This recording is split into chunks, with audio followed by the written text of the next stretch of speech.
I'm coming towards the end of another long drive from Brighton to Nottingham, and to be honest with you, this is going to be the last long drive for certainly at least 4 weeks. I've left Brighton with a bit of a long face. My wife and daughter are left behind.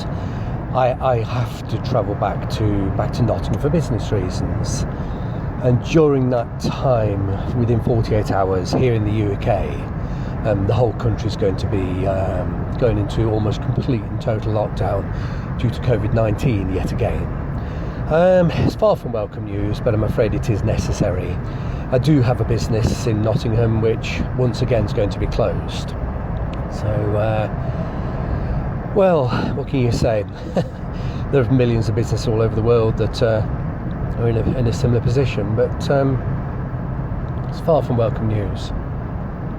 Last time this happened, I was in exactly the same position. I was on the motorway and I was heading away from my wife and daughter for what I thought was going to be 3 weeks. The government has said 3 weeks. They've now said 4 weeks. Last time it was 3 weeks. It ended up for 14 weeks. They've now said it's 4 weeks. We shall see whether it ends up 4 weeks or not. But I'm definitely, even if it's only 4 weeks, I'm going to miss my wife's birthday, which is a bit of a nightmare and a disaster. If it goes on a little bit longer, another few days, I'll miss my birthday too. Well, I won't miss it, but I certainly won't get to enjoy it with my wife and daughter. But anyway, once again we'll take it on the chin. And what I'm going to be doing, if you've seen previous videos, you'll know my plan is to really get stuck into Beelzebub and get this car. You know, it's a very original car. I bought an unrestored, completely original car in the full knowledge it was solid, it was sound, and it's complete. But wow, you know, buying a car of this age that's original is really asking for trouble, and it needs a huge amount of attention. One of the first big jobs, it needs another service. It's coming up for another. I serviced it immediately though I bought it. I've already changed the oil after about seven weeks, I think it was, and it's coming up for yet an oil change. I do like to keep my oil changed about every 8 or 9 weeks, so that's coming up anyway, but that's relatively minor. It's a few minutes work, but it's things like removing the fuel injection system. I need to remove the whole fuel system, strip all of the injectors, replace all of the filters and injector tips and seals and O-rings.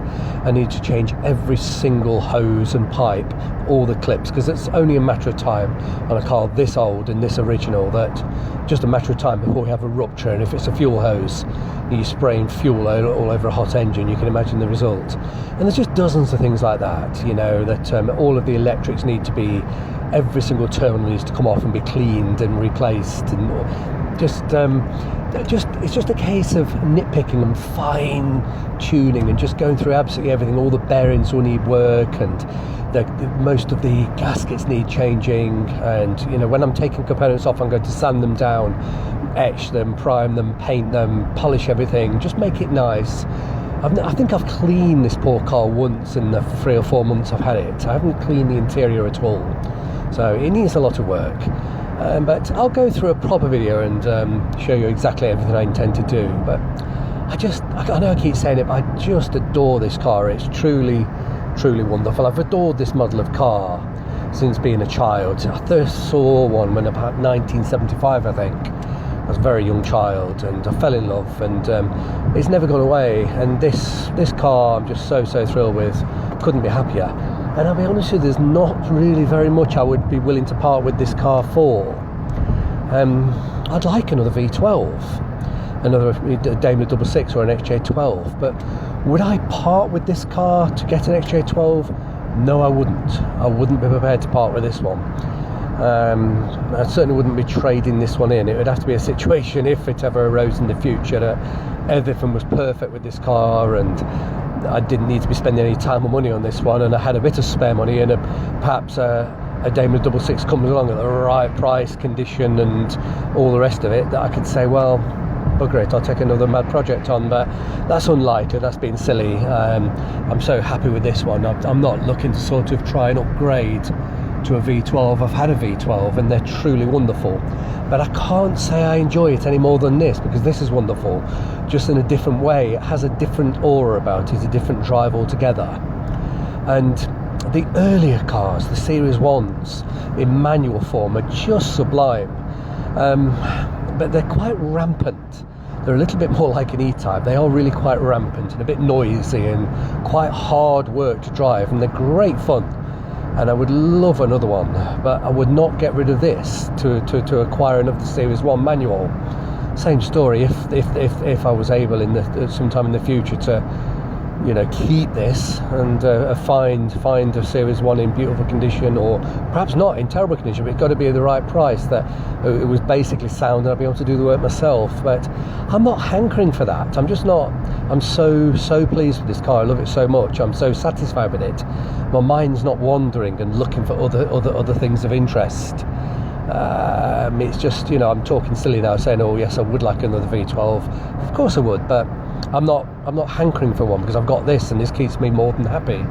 But you never know what comes. You know, things just do present themselves, and you never know, something like a V12 might present itself in a couple of years' time that is too good to a steal to leave behind, and that might happen. But I will not leave myself sort of short to do such a thing. You know, it's I'm not going to be silly. I've made that mistake in the past by simply having too many Jaguars and end up with it around my bloody neck. You know, you end up with about half a dozen cars that are all broken down, and none of them get the proper level of maintenance. So I'm determined to get this one to be 100% in every way before I've even fantasised about the idea of possibly, and I say possibly, but it's very unlikely, being mad enough to take on another project. But we'll see. You know, they are just delightful, glorious things. They're so, if you've never been in one, they're very difficult to describe. The way they sort of waft about, and they really do waft. It's a bit of a magic carpet sort of experience. But should you wish to sort of drive quickly, it will go, you know, and it will handle rather well, far better than a car of this size should. And you know, the speed can be quite astonishing for such an old and huge car. But that's not the idea of buying these things. Yes, they can, but I don't. I used to, say 20-30 years ago, I used to drive like a bloody lunatic. But these were just old bangers at the time. You know, you could get them for a few £100. They were 8-9 years old, covered in rust and filler, and I could drive it like a bloody lunatic, break it, dump it, and get another one for a few £100. But I've grown up since then. You know, I was a teenager in my very early 20s, and they weren't the rare sort of classics that we look at them today. They were just an old Jag. You know, it was just an old Jag. You know, they were nothing really special, but they still drove rather well. But they've ended up special, but I suppose just by rarity, really. They're just so rare, and I just love this view over the bonnet. It just, I don't know. I'm a silly old fool. I should learn, but this is just a beautiful, beautiful car, and I can't see me ever parting with it. Just love it.